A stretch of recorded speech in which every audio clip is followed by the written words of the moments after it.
영상에서는 피부의 좋은 습관에 대해 알아볼 예정입니다. 물론 아는 얘기도 많겠지만 혹시 잘 몰랐던 부분이 있었다면 이번 기회에 알아가세요. 6가지 정도를 얘기할 텐데 6가지는 다음과 같습니다. 자외선 차단, 각질층 보호, 열 피하기, 레티놀 바르기, 영양과 음식, 그리고 세안 습관입니다. 우선 첫 번째, 자외선 차단입니다. 첫 번째 내용은 누구나 다 아실 겁니다. 많은 사람들이 자외선 차단제를 바르고 있지만 자외선 차단제를 사용할 때의 가장 큰 문제점은 충분한 양을 바르지 않는다는 거죠. 제일 좋은 방법은 좀 많다 싶을 정도의 양을 꼼꼼히 펴 바르고 여름철에는 씻겨 나갈 수도 있기 때문에 3시간에서 4시간 간격으로 덧바르는 것입니다. 자외선 B의 차단 효과는 SPF 지수로 나타내는데요. 반면에 자외선 A를 차단하는 효과는 PA 지수로 나타냅니다.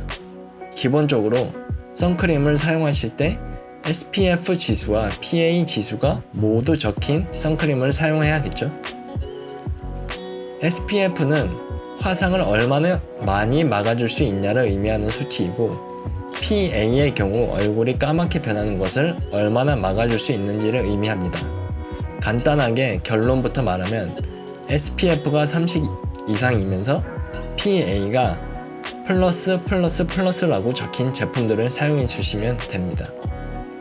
자외선 차단제를 바르면 비타민 D가 부족하지 않냐는 생각을 하시는 분들이 많은데 어차피 자외선 차단제는 100% 차단하지 못하기 때문에 비타민 D는 부족할 가능성이 적습니다.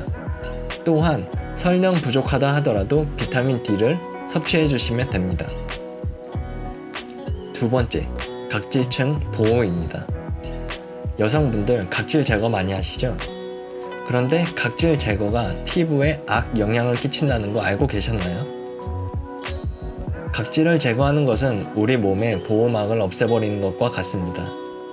각질을 제거했을 때 피부가 매끄럽고 촉촉하게 됐다고 착각할 수 있지만 시간이 흐를수록 건조해지고 염증이 납니다. 때를 미는 것도 각질층을 벗겨내는 것인데 결국 건조해지고 가려움증이 발생하게 되고 가려우면 긁게 되기 때문에 악순환이 반복됩니다. 실제로 4주 동안 한 사람에게서 한쪽 얼굴은 각질 제거제를 다른 한쪽에는 각질 제거제를 사용하지 않았을 때 각질 제거제를 쓴 쪽에서 피부가 건조해졌다고 합니다. 따라서 각질 제거는 최대한 하지 않는 것이 피부에 좋습니다. 세 번째, 열 피하기. 앞에 동영상에서도 설명드렸다시피 사우나나 찜질방에 오래 있는 것은 피부 노화를 촉진시킵니다. 또한 피부과에서 50도 이상의 열을 이용하는 서마지 시술의 경우 고열을 이용하는 것이기 때문에 일부는 원하는 효과를 얻을 수 있을지 몰라도 부작용의 가능성이 충분히 있습니다. 따라서 피부과 시술을 받을 때에는 조심스럽게 접근해야 합니다. 네 번째, 레티놀 바르기. 레티놀은 비타민 A로 더 잘 알려져 있는데요. 피부의 표피세포가 기능을 유지하는 데 중요한 역할을 합니다.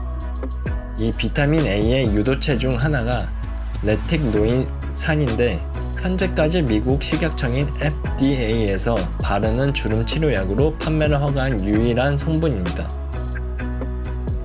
여기서 유도체가 뭐지? 라고 생각하는 분들이 있을 텐데요. 비타민 A가 화학적으로 조금 변화된 상태라고 보시면 됩니다.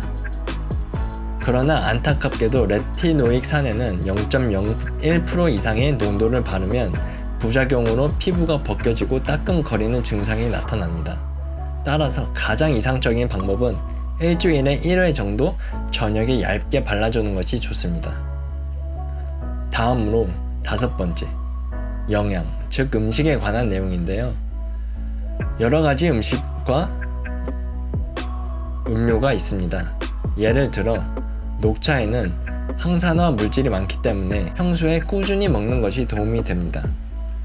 이 외에도 대표적으로 항산화 물질인 비타민 C, 비타민 E, 글루타치온을 먹어주면 좋은데 이 물질들은 과일과 채소에 많기 때문에 평소에 과일과 채소를 많이 드시면 좋습니다. 이 외에도 오메가3를 꾸준하게 드시면 불포화 지방산이 피부가 좋아지는 데 도움이 됩니다. 또한 콜라겐의 합성을 촉진하는 대표적인 물질로 콩이 있는데 콩으로 이루어진 된장이나 두부를 꾸준히 드시는 것도 피부 건강에 도움이 됩니다. 6번째, 세안 습관. 여성분들의 경우 이중 세안을 기본적으로 많이 하시는데 하나의 세안제를 이용하는 것과 이중 세안을 할 때 세정력은 비슷하므로 굳이 이중 세안을 하실 필요는 없습니다. 또한 세안을 한 후에 수건으로 얼굴을 위아래로 닦는 행위들은 하지 않는 것이 좋으며 수건으로 눌러서 물기를 없앤다는 생각으로 건조 후 보습제를 발라주는 것이 좋습니다. 비누 세안을 하시는 분들의 경우 알칼리성 비누보다는 중성, 약산성 비누를 쓰는 것이 좋으며 물속에 오래 있기보다는 샤워는 5분 이내로 끝나는 것이 좋습니다. 마지막으로 숙면이 피부에 끼치는 영향은 실제로 크면 10시에서 2시 사이에 자는 것이 가장 이상적이고 못해도 12시 이전에는 취침하는 것이 그래도 피부를 보호하는 데 좋습니다. 이상으로 6가지 방법에 대해서 설명을 해드렸는데요. 도움이 좀 되셨나요? 도움이 되셨다면 구독과 좋아요 한 번씩 눌러주세요.